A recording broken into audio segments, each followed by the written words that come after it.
Hey guys, welcome back, and let's check our post. Why is this happening to me? Meow. Meow, meow, meow, meow, meow, meow, meow, meow. We've got a linked one here with Jimmy and Spotty. Let's do Spotty first. I haven't seen Spotty in a while.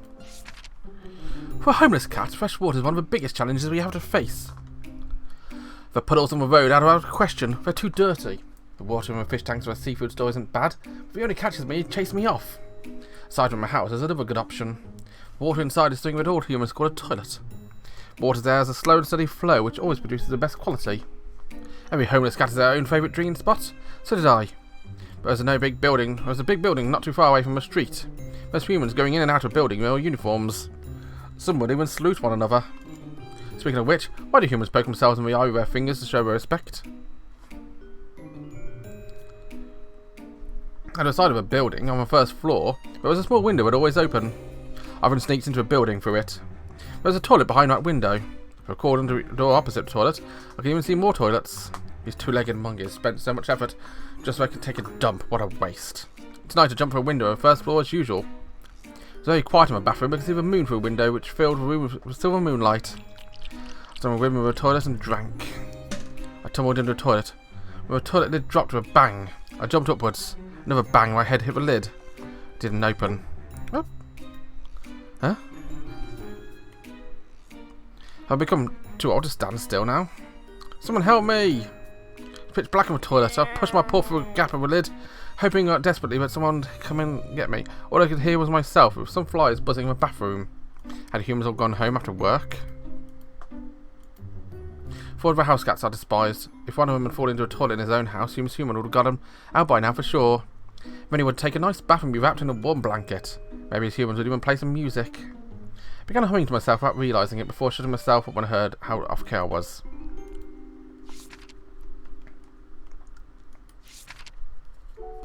I've been toyed by an infamous and psychopathic serial killer, yet somehow I was still able to live to tell the tale. It's probably the greatest achievement of my entire life now and forever. I'd hoped that I could just file a police report and get back to my normal life, but it was too naive. The police sent an officer to investigate my claims and he asked me to accompany him. The investigation turned out to be very dispiriting.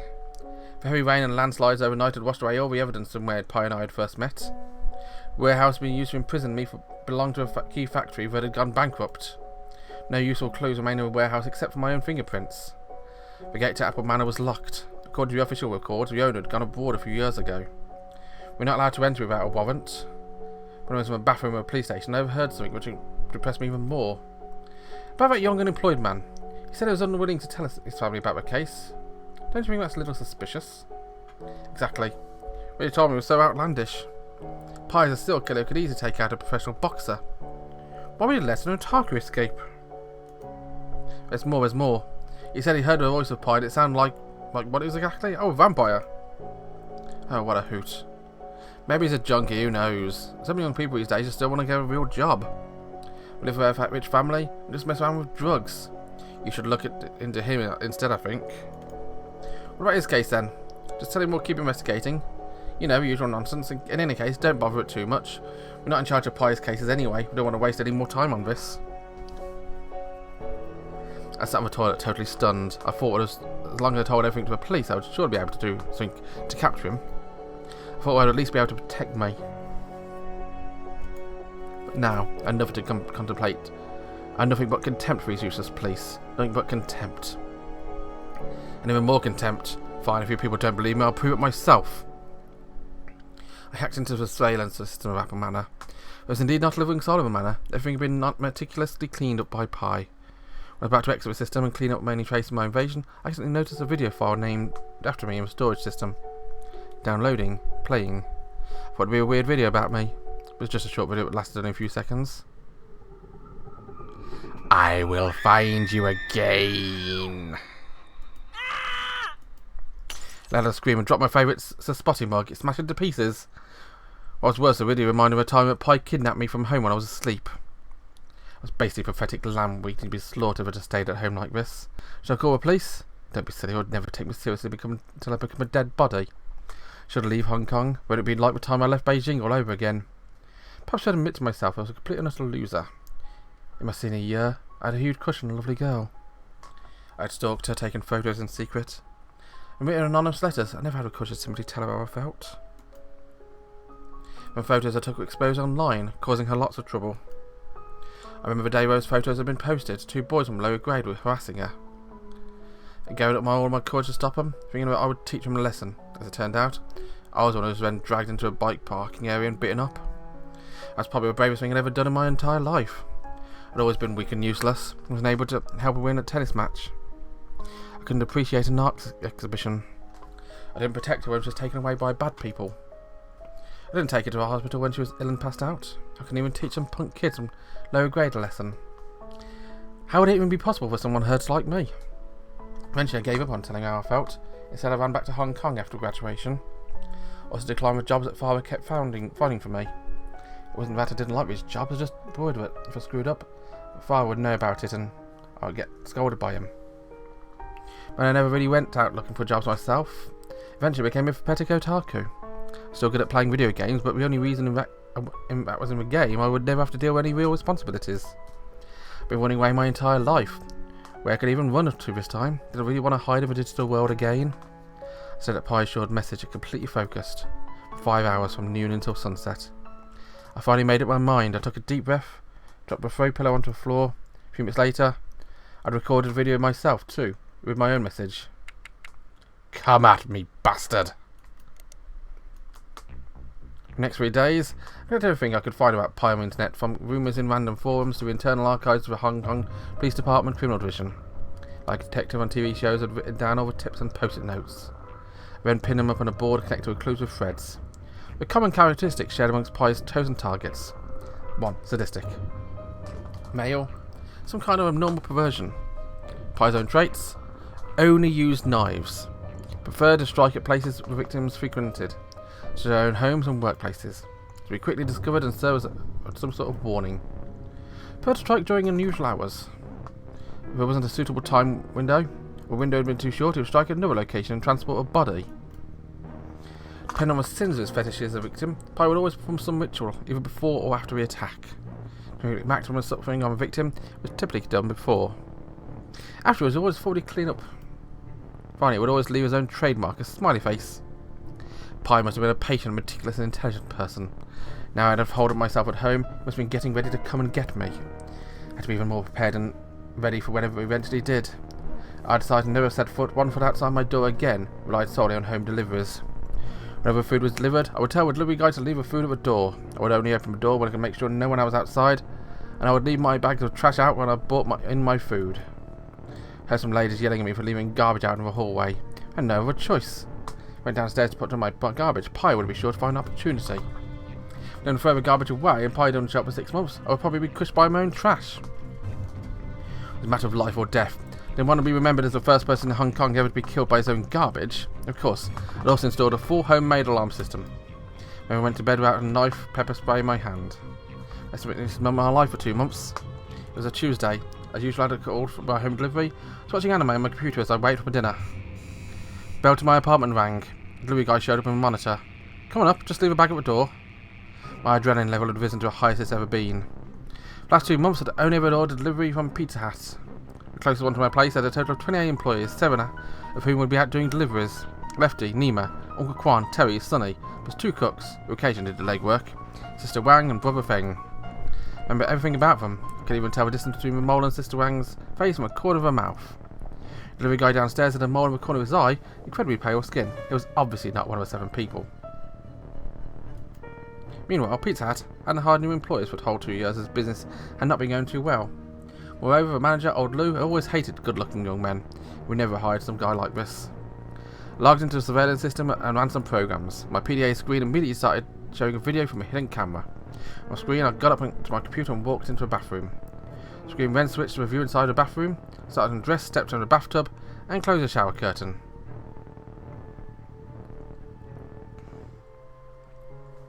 The screen switched again to what was behind the shower curtain, and naked me turned on the shower. Outside the screen, though, I was still sitting in front of my computer.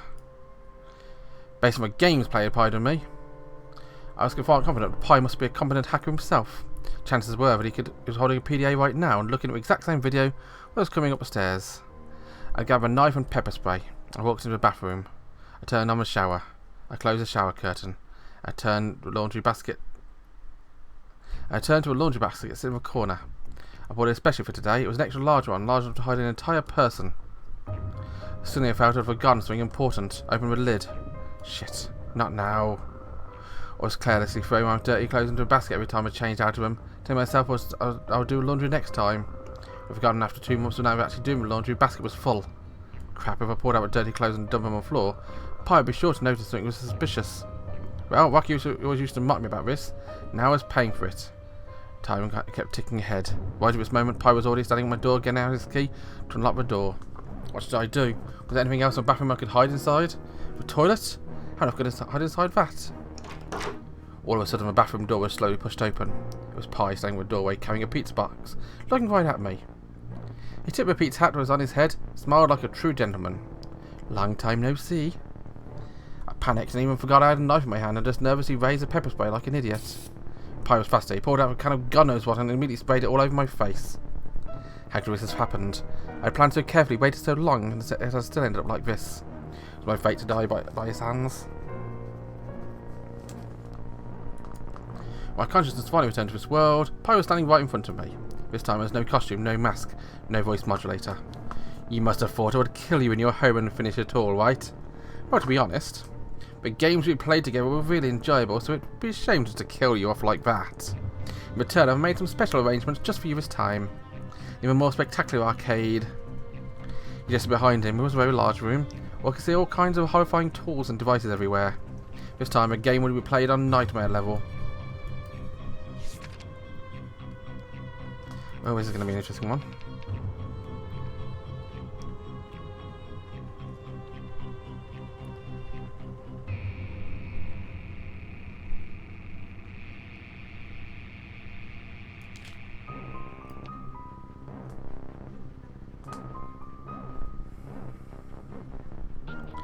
Let's see how this works. Jimmy's going to end up in the toilet for some reason.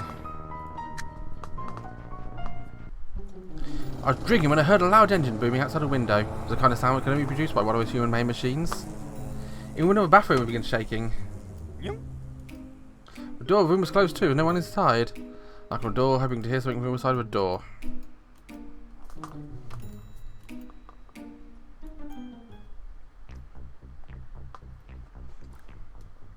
Something incredible and weird happened. In panic, I put one foot in the toilet, but somehow sucked my entire body out inside.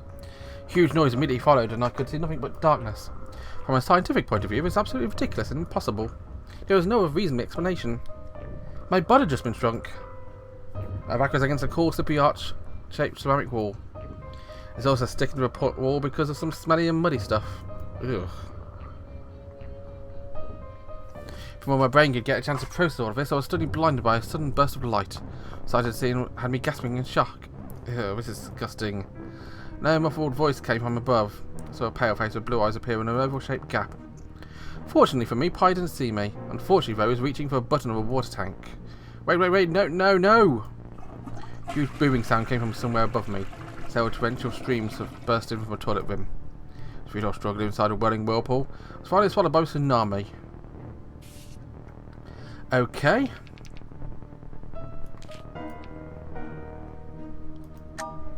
What happens if I don't have a door open? I wasn't sure it was me getting older. I would become easily scared. I was so startled I leapt into the air when I heard someone come in. Apparently a person who was on his phone when he came in, I was also startled. Oh hell, why is there a damn cat in here? I picked up his phone and grabbed me by the back of the neck. He threw me out the window that I'd come in from. I thought I'd land on some grass. What I didn't expect was a gigantic human-made metal machine being parked outside. One of the front paws hit the machine so hard it almost got broken. Damn it, I was younger. It was got a perfect landing. That's when I saw Blackie, who I hadn't seen in a long time. He seemed to have matured a lot and wasn't intimidating as I once remembered. He said he no longer cared about humans, birds, dogs or cats. Survival was all that mattered to him. He was also told me his old turf had piping him to lot had been taken over by a stinky cat named Gigi. Gigi was a glutton. He'd always make the other cats bring him food or not even allowed him to lot. Now, a lot always smell like dead rats. Because of this, the humans living by called the place were people from a homeless animal shelter and been taken away by many homeless cats. You should be careful. Black was trapped inside a net. Saw two humans in uniforms hold a bag and a trap net. One was fat, the other one was very thin. They were standing a metre away from me. I had to temporarily forget about my pain in my paw and climb a nearby tree. I jumped to the edge of the roof. Fortunately, I was able to get away. Farewell, Blackie. Okay, so we're going into a shrinking portal again. Here we know it's ridiculous.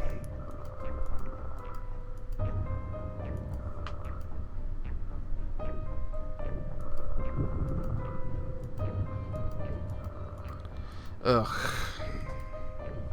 No matter where I was at this point because I couldn't swim. How could this happened? Okay. So basically you're going to drown in a toilet. Which is better than, apparently better.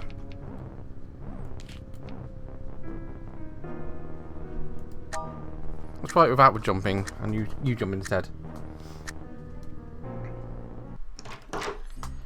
A man pushed open the door and walked in on his phone. He's somebody standing in the toilet. Did a double take, walked into the next door. He's on his phone doing his business. Keep a close eye on it for the next couple of days. If it called me immediately. About to drink some more when I heard a loud engine booming outside. It's the kind of sound only produced by one of those human-made machines. Even the window of the bathroom had begun shaking with noise. After a few seconds, the open window pane was shaken shut. Oh no! I was a lucky spotty. The man had just finished his business. He was walking out, still holding the phone. I shrewdly followed him and left the bathroom. Something incredible and weird happened. In a panic, I put one foot in the toilet, but somehow took my entire body. Huge noise immediately followed. You see nothing but darkness. From a scientific point of view, it was absolutely ridiculous and impossible. There was no other reasonable explanation. My butt had shrunk. To keep myself from sliding down further, I jumped upward as hard as I could. My head bumped into something, but surprisingly it didn't stop me. I landed next to a toilet. Aside from smelling a little, my body seemed to have changed back to normal. After a brief period of shock, I realised this must have been a blessing from a goddess. She gave me a place to hide. I entered the apartment. I didn't have much time for anything else. I quickly grabbed a photo I had lying around and stepped into a toilet one more time. Turning into a Lilliputian. In the toilet, I saw Pi walk into a bathroom. He looked like a giant to me. I could see every fibre on Pete's hat uniform, every blonde hair on his arm, every long eyelash around his eyes. Pi looked around, he even checked the laundry basket. My heart skipped a few beats, thank God I wasn't hiding in there. Finally, he grabbed a shower curtain in his hand, but he didn't immediately put it open. I couldn't be. Did he see from my setup? Have a goddess award me a lover blessing. Pi sneezed. Yes, he just sneezed. Involuntarily, he pulled open the shower curtain and there was a trap. Huge amount of liquid suddenly ejected from the wall. Pi was pushed back to a power eruption. He slipped and fell into the ground. He covered his face with his hands and started screaming in pain. Not just regular pepper spray, it was my personal invention, filling a fire extinguisher with jalapeno, water, and pepper spray. And I named it the Super Awesome Anti-Pi Spray Machine. Both the power and stimulation were absolutely top notch. I jumped back out of the toilet and my body returned to normal when I picked up a lid of a water tank. I smashed his head as hard as I could. What a small world. The officers who came to my apartment were the same ones who had been suspicious. One had wanted to investigate me, even gave a meaningful look before they left. Of course I didn't say anything else except politely thank me for my assistance. And I of course politely gave him a finger. Though I sent the police away, the next day the news Pi being captured was everywhere. We even published Pi's family background and history, although no one knew if they were true or not. Whatever the case, I couldn't care any less. For my firm insistence, the police agreed not to reveal the truth of how Pi had been captured. I did not want to be in the paper once again. The world was full of surprises, but my life went on. I did a thorough cleaning of my apartment. I even cleaned the dust that had been piling up in my computer case for years. Looking nice and sparkling clean room, I felt like my mood was finally brightening up. I stayed inside for a few more days, and when I went and visited my parents, I also visited lots of places around Hong Kong. Everywhere I went, I would always check the bathroom there. I tried to jump into the toilet and jump back out again. Of course, I only chose the ones that looked clean. Despite not knowing how it happened that day, I had indeed gained a special power. Furthermore, I had a new hypothesis too. What if a toilet was not connected to a sewer? What if the bottom of a toilet was simply another opening? Would I be able to stay shrunk and still move around? Ever since I had this thought, I began to often get too excited to falling asleep at night. Or lie on the bed and stare at my collection of Marvel comic books on my shelf and fantasizing. Now I'd have a superpower and special responsibilities as well, right? Okay, that was a very interesting scenario.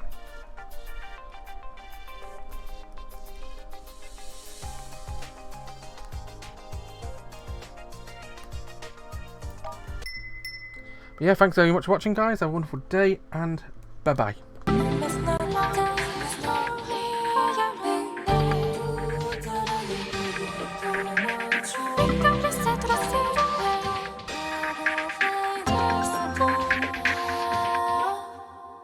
너 옆에서